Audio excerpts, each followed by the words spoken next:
شروع اللہ کا نام لے کر جو بڑا مہربان نہایت رحم والا ہے۔ اس کتاب کا اتارا جانا اللہ کی طرف سے ہے جو غالب ہے، حکمت والا ہے۔ اے پیغمبر، ہم نے یہ کتاب تمہاری طرف سچائی کے ساتھ نازل کی ہے، تو اللہ کی عبادت کرو، یعنی اس کی عبادت کو شرک سے خالص کر کے۔ دیکھو، خالص عبادت اللہ ہی کے لیے زیبا ہے، اور جن لوگوں نے اس کے سوا اور دوست بنائے ہیں وہ کہتے ہیں کہ ہم ان کو اس لیے پوچھتے ہیں کہ وہ ہم کو اللہ کا مقرب بنا دیں۔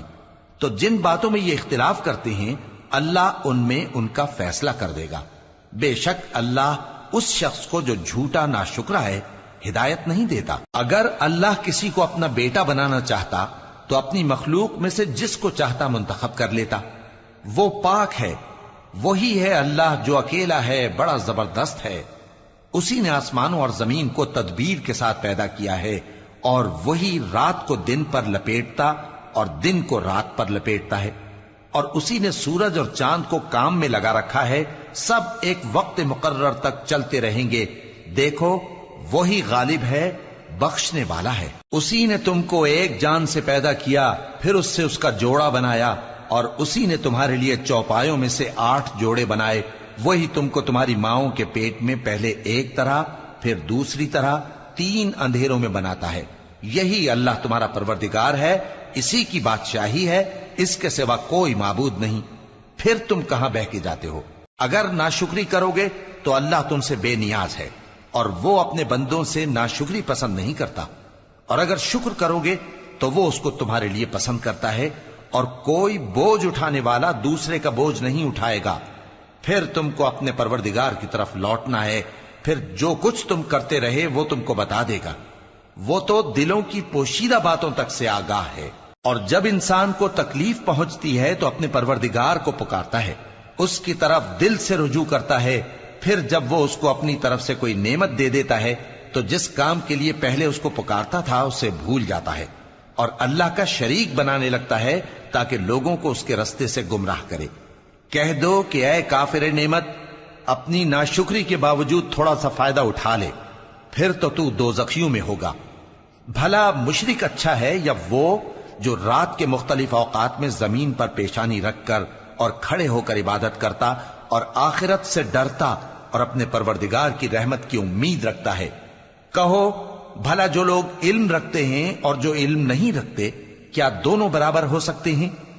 پس نصیحت تو وہی حاصل کرتے ہیں جو عقل مند ہیں۔ اے نبی، میرا پیغام سنا دو۔ اے میرے بندو جو ایمان لائے ہو، اپنے پروردگار سے ڈرو۔ جن لوگوں نے اس دنیا میں نیکی کی ان کے لیے بھلائی ہے، اور اللہ کی زمین کشادہ ہے۔ جو صبر کرنے والے ہیں ان کو بے حساب ثواب ملے گا۔ کہہ دو کہ مجھ سے ارشاد ہوا ہے کہ اللہ کی عبادت کو خالص کر کے اس کی بندگی کروں، اور یہ بھی ارشاد ہوا ہے کہ سب سے پہلے میں فرما بردار بن جاؤں۔ کہہ دو کہ اگر میں اپنے پروردگار کا حکم نہ مانوں تو مجھے بڑے دن کے عذاب سے ڈر لگتا ہے۔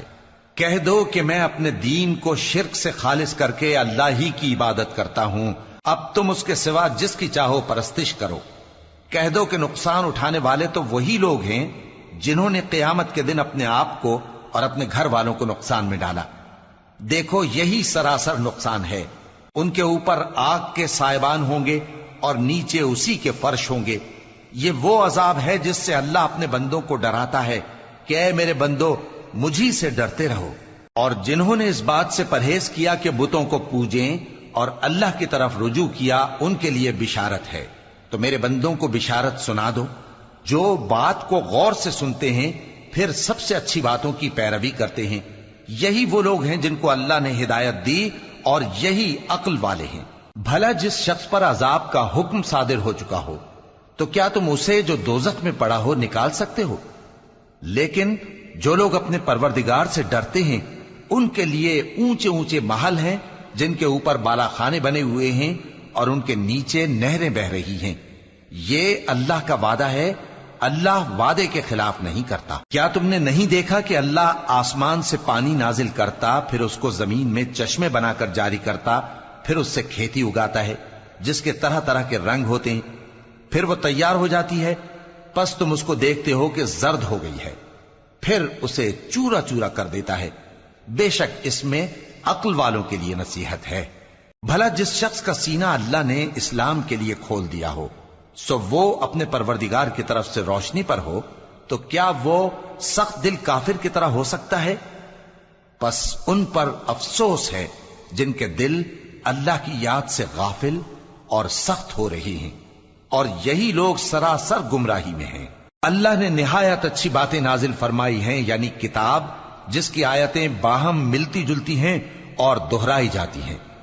جو لوگ اپنے پروردگار سے ڈرتے ہیں ان کے بدن کے رونگٹے اسے سن کر کھڑے ہو جاتے ہیں، پھر ان کی کھالیں نرم ہو جاتی ہیں اور دل بھی نرم ہو کر اللہ کی یاد کی طرف متوجہ ہو جاتی ہیں۔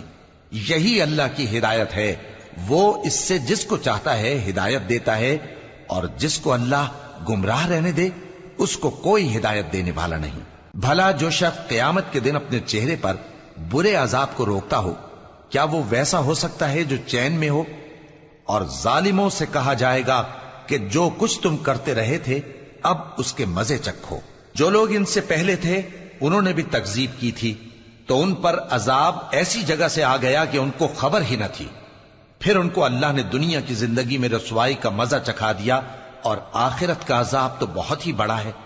کاش یہ سمجھ رکھتے، اور ہم نے لوگوں کے سمجھانے کے لیے اس قرآن میں ہر طرح کی مثالیں بیان کی ہیں تاکہ وہ نصیحت حاصل کریں۔ یہ قرآن عربی ہے جس میں کوئی عیب اور اختلاف نہیں، تاکہ وہ ڈر مانے۔ اللہ ایک مثال بیان کرتا ہے کہ ایک شخص ہے جس میں کئی آدمی شریک ہیں مختلف مزاج کے، اور ایک آدمی پورے کا پورا ایک شخص کا غلام ہے۔ بھلا دونوں کی حالت برابر ہے؟ نہیں، الحمدللہ، مگر یہ اکثر لوگ نہیں جانتے۔ اے پیغمبر، تم بھی مرنے والے ہو اور یہ بھی مرنے والے ہیں، پھر تم سب قیامت کے دن اپنے پروردگار کے سامنے جھگڑو گے۔ پھر اس سے بڑھ کر ظالم کون جو اللہ پر جھوٹ بولے اور سچی بات جب اس کے پاس پہنچ جائے تو اسے جھٹلائے۔ کیا جہنم میں کافروں کا ٹھکانہ نہیں ہے؟ اور جو شخص سچی بات لے کر آیا اور جس نے اس کی تصدیق کی وہی لوگ متقی ہیں۔ وہ جو چاہیں گے ان کے لیے ان کے پروردگار کے پاس موجود ہے۔ نیکوکاروں کا یہی بدلہ ہے، تاکہ اللہ ان سے برائیوں کو جو انہوں نے کی دور کر دے، اور نیک کاموں کا جو وہ کرتے رہے ان کو بدلہ دے۔ کیا اللہ اپنے بندے کو کافی نہیں؟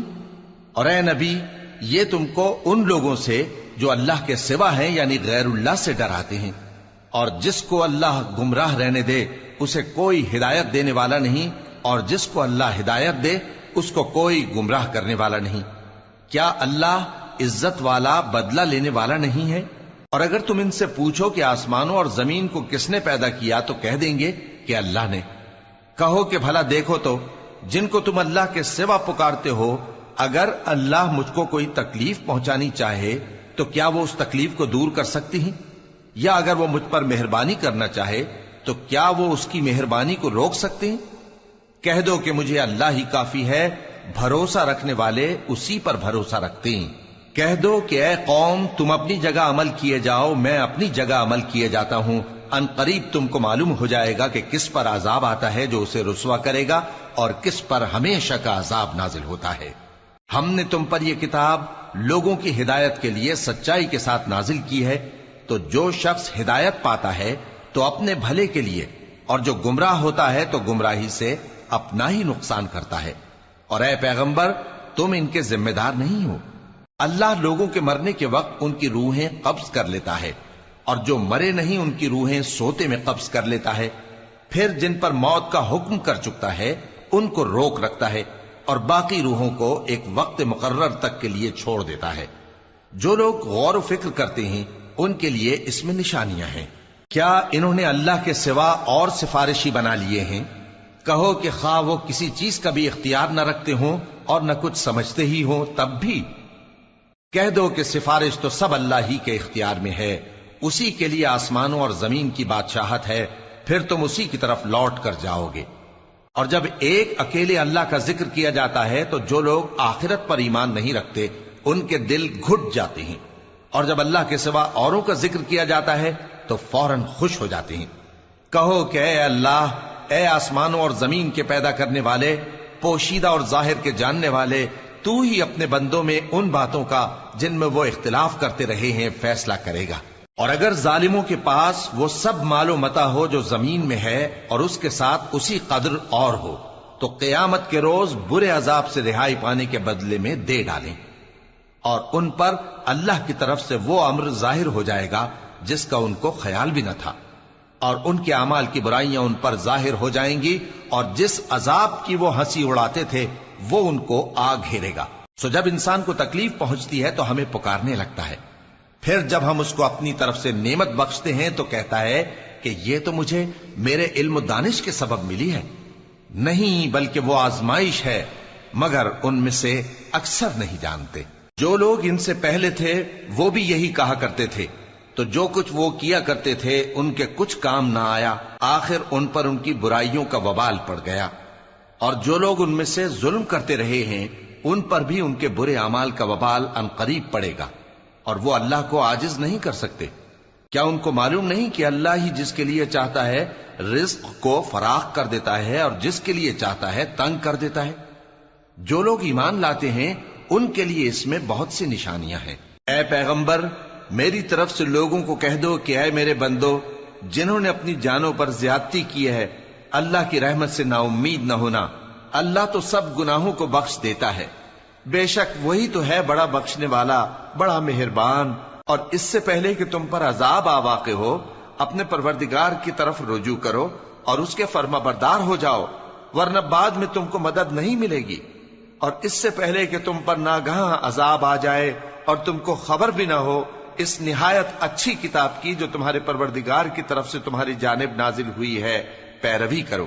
ایسا نہ ہو کہ اس وقت کوئی شخص کہنے لگے کہ ہائے اس کوتاہی پر افسوس ہے جو میں نے اللہ کا حق ماننے میں کی، اور میں تو ہنسی ہی کرتا رہا، یا یہ کہنے لگے کہ اگر اللہ مجھ کو ہدایت دیتا تو میں بھی پرہیزگاروں میں ہوتا، یا جب عذاب دیکھ لے تو کہنے لگے کہ اگر مجھے پھر ایک دفعہ دنیا میں جانا ہو تو میں نیکوکاروں میں ہو جاؤں۔ ارشاد ہوگا کیوں نہیں، میری آیتیں تیرے پاس پہنچ گئی تھی مگر تو نے ان کو جھٹلایا اور شیخی میں آ گیا اور تو کافر بن گیا۔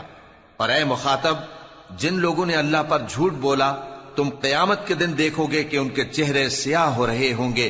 کیا تکبر کرنے والوں کا ٹھکانہ دوزخ میں نہیں ہے؟ اور جو پرہیزگار ہیں ان کی کامیابی کے سبب اللہ ان کو نجات دے گا، نہ تو ان کو کوئی تکلیف پہنچے گی اور نہ وہ غمناک ہوں گے۔ اللہ ہی ہر چیز کا پیدا کرنے والا ہے اور وہی ہر چیز کا نگراں ہے۔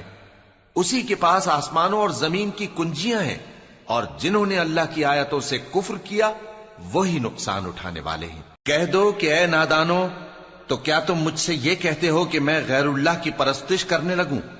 اور اے پیغمبر، تمہاری طرف اور ان پیغمبروں کی طرف جو تم سے پہلے ہو چکے ہیں یہی وہی بھیجی گئی ہے کہ اگر تم نے شرک کیا تو تمہارے اعمال برباد ہو جائیں گے اور تم نقصان اٹھانے والوں میں ہو جاؤ گے، بلکہ اللہ ہی کی عبادت کرو اور شکر گزاروں میں رہو۔ اور انہوں نے اللہ کی قدر شناسی جیسی کرنی چاہیے تھی نہیں کی۔ اور قیامت کے دن تمام زمین اس کی مٹھی میں ہوگی اور آسمان اس کے داہنے ہاتھ میں لپٹے ہوئے ہوں گے، اور وہ ان لوگوں کے شرک سے پاک ہے، بلند و برتر ہے۔ اور جب سور پھونکا جائے گا تو جو لوگ آسمانوں میں ہیں اور جو زمین میں ہیں سب بے ہوش ہو کر گر پڑیں گے مگر وہ جس کو اللہ چاہے۔ پھر دوسری دفعہ سور پھونکا جائے گا تو فوراً سب کھڑے ہو کر دیکھنے لگیں گے، اور زمین اپنے پروردگار کے نور سے چمک اٹھے گی اور اعمال کی کتاب کھول کر رکھ دی جائے گی، اور پیغمبر اور دوسرے گواہ حاضر کیے جائیں گے، اور ان میں انصاف سے فیصلہ کیا جائے گا اور ان کے ساتھ بے انصافی نہیں کی جائے گی۔ اور جس شخص نے جو عمل کیا ہوگا اس کو اس کا پورا پورا بدلہ مل جائے گا، اور جو کچھ یہ کرتے ہیں اس کو سب کی خبر ہے۔ اور کافر گروہ گروہ کر کے جہنم کی طرف ہانکے جائیں گے، یہاں تک کہ جب وہ اس کے پاس پہنچ جائیں گے تو اس کے دروازے کھول دیے جائیں گے، اور اس کے داروغہ ان سے کہیں گے کہ کیا تمہارے پاس تمہیں میں سے پیغمبر نہیں آئے تھے جو تم کو تمہارے پروردگار کی آیتیں پڑھ پڑھ کر سناتے اور تمہارے اس دن کے پیش آنے سے تمہیں ڈراتے تھے؟ وہ کہیں گے کیوں نہیں، لیکن کافروں کے حق میں عذاب کا حکم ثابت ہو چکا تھا۔ کہا جائے گا کہ دوزخ کے دروازوں میں داخل ہو جاؤ، ہمیشہ اس میں رہو گے، سو تکبر کرنے والوں کا برا ٹھکانہ ہے۔ اور جو لوگ اپنے پروردگار سے ڈرتے ہیں ان کو گروہ گروہ کر کے بہشت کی طرف لے جایا جائے گا، یہاں تک کہ جب وہ اس کے پاس پہنچ جائیں گے اس حال میں کہ اس کے دروازے کھولے جا چکے ہوں گے اور اس کے داروغہ ان سے کہیں گے کہ تم پر سلام ہو، تم بہت اچھے رہے، اب اس میں ہمیشہ کے لیے داخل ہو جاؤ۔ اور وہ کہیں گے کہ اللہ کا شکر ہے جس نے اپنے وعدے کو ہم سے سچا کر دیا اور ہم کو اس زمین کا وارث بنا دیا، ہم بہشت میں جہاں چاہیں رہیں، تو اچھے عمل کرنے والوں کا بدلہ بھی کیسا خوب ہے۔ اور تم فرشتوں کو دیکھو گے کہ عرش کے گرد گھیرا باندھے ہوئے ہیں اور اپنے پروردگار کی تعریف و تسبیح کر رہے ہیں، اور ان میں انصاف کے ساتھ فیصلہ کر دیا جائے گا اور کہا جائے گا کہ ہر طرح کی تعریف اللہ ہی کے لیے ہے جو تمام جہانوں کا مالک ہے۔